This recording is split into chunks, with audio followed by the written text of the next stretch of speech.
The palace of House Vey'rath sat atop the Whisper Peaks like a crown of black glass, overlooking a world that had never known human footsteps until 11 days ago. Princess Isyra Vey'rath had not wanted a human escort. No Ciarethani noble wanted one. The creatures were short-lived, soft-skinned things, barely 3 centuries removed from throwing rocks at each other, according to the histories. But the coalition treaty demanded it, and so a single human soldier named Marcus Webb had been assigned to walk 3 paces behind her, silent, watchful, utterly unremarkable. Isyra had studied him the way one studies an insect. Dull gray eyes, no natural weapons, no venom, no claws, no spinnerets. When the assassination attempt came on the mountain road, 6 blades from the Ashvane rebellion, hidden among the rocks, she had done the only thing that made sense. She ran. She left him. "Handle it," she'd called over her shoulder, already fleeing toward the palace gates. "That's what you're for." She did not look back to see 6 armed rebels surround one unarmed foreign soldier on a mountain road, 12,000 feet above a hostile world. She did not expect to see him again. 3 days passed. The court whispered that the human was dead. Of course he was dead, poor thing, how tragic, how expected.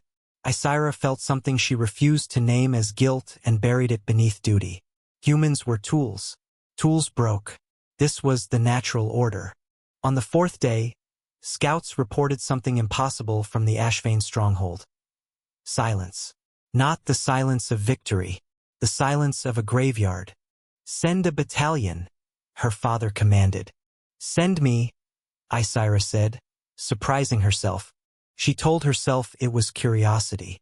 She told herself it was duty. She did not let herself believe it was shame. The path up Ashvane Mountain was littered with things that made her guards go quiet. Rebel banners, torn and half buried in snow. A supply cache, untouched, as though its owners had left in a hurry and never returned. Isyra found the first body at the tree line. A rebel captain, disarmed, tied securely to a post. Alive, shivering, but very much alive. His eyes went wide with terror, not at her, but at the mountain behind her. "He's still up there," the captain whispered. "He never stopped coming." She did not understand. They climbed higher. More rebels, bound and breathing, left in neat rows like a man cataloging his work. No blood, no death, just methodical, patient defeat, over and over across 3 days and 3 sleepless nights. At the summit, they found him. Marcus Webb sat against a boulder, one arm bound in a torn strip of his own uniform, dried blood crusting his temple. Around him, 43 Ashvane rebels lay bound, disarmed, unconscious or too exhausted to move. He had not slept. He had not eaten. He had simply refused to stop. He looked up at Isyra with those same dull gray eyes, and something in her chest cracked open. "You left," he said. Not an accusation, just an observation, flat and tired. "I did," she admitted, and the words tasted like ash. He shrugged, actually shrugged, as if betrayal were a minor inconvenience. "Figured you might. Wasn't going to let that be the reason 43 assassins reached the capital, though." "Why?" Isyra demanded, kneeling in the snow beside him, ignoring the horrified stares of her guards. "I abandoned you. You owed me nothing. You could have run. You could have died proving a point about our fragility, and no one would have blamed you for hating me." Marcus considered this with the exhausted patience of a man who'd been awake far too long.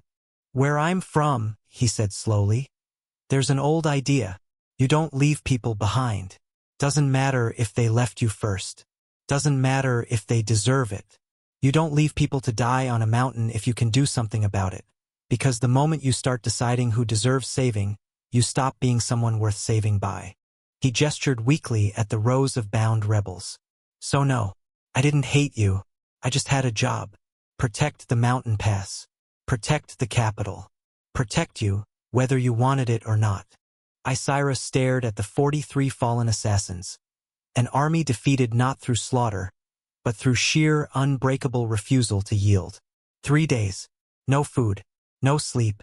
A wounded, fragile human had turned a death sentence into a fortress of one. "You could have simply let them pass," she whispered.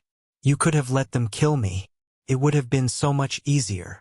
Yeah, Marcus said, and for the first time he smiled small, tired, genuine. That's kind of the point. The story of Ashvane Mountain spread through the Ciarethani court within a week, then across 3 star systems within a month. Not the story of a battle. There had been no battle, only endurance, but the story of a single soldier who chose loyalty over vengeance, duty over resentment, mercy over death, when every reasonable instinct should have told him to simply walk away. Isyra never left an escort behind again. She didn't need to.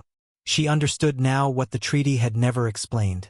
Humans were not weapons assigned to protect the powerful. They were the last line that refused to break even when abandoned. Especially when abandoned. Marcus Webb never spoke of the mountain again. He didn't need to. Every rebel he'd bound and left breathing in the snow already carried the story forward. Of a species that could have killed, and chose instead to simply not let go.